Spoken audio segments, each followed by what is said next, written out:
যুদ্ধবিরতি ভাঙার পথে মার্কিন হামলার জবাবে ক্ষেপণাস্ত্র ছুড়ল ইরান। উত্তপ্ত উপসাগরীয় অঞ্চল, মধ্যপ্রাচ্য শান্তির আশা আবারও অনিশ্চয়তার মুখে।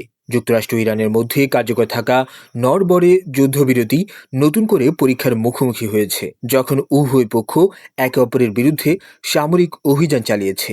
মার্কিন সামরিক বাহিনীর দাবি, ইরান হরমুজ প্রণালীর দিকে 4টি আত্মঘাতী ড্রোন পাঠিয়েছিল, যা আন্তর্জাতিক নৌ চলাচলের জন্য তাৎক্ষণিক হুমকি সৃষ্টি করেছিল। এর জবাবে মার্কিন বাহিনী ড্রোনগুলো ভূপাতিত করে এবং ইরানের শিরিক ও কেশম দ্বীপের কয়েকটি রাডার স্থাপনায় হামলা চালায়। তবে তেহরানের ভাষ্য একেবারেই ভিন্ন।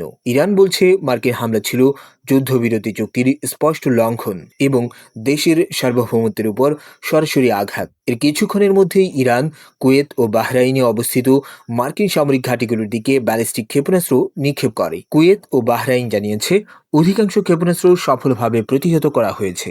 মার্কিন সেন্ট্রাল কমান্ডের তথ্য অনুযায়ী ছোড়া 7টি ক্ষেপণাস্ত্রের মধ্যে 6টি আকাশেই ধ্বংস করা হয় এবং একটি লক্ষ্যবস্তুতে পৌঁছাতে ব্যর্থ হয়। এদিকে সংযুক্ত আরব আমিরাত ও কাতারও ইরানের এই হামলার নিন্দা জানিয়েছে। ফলে পুরো উপসাগরীয় অঞ্চলে নতুন করে উত্তেজনা ছড়িয়ে পড়ছে। বিশ্লেষকরা বলছেন, এপ্রিল মাসে হওয়া যুদ্ধবিরতি ইতোমধ্যেই বহুবার সংঘর্ষের মাধ্যমে চ্যালেঞ্জের মুখে পড়েছে, আর এখন আলোচনাও কার্যত স্থবির।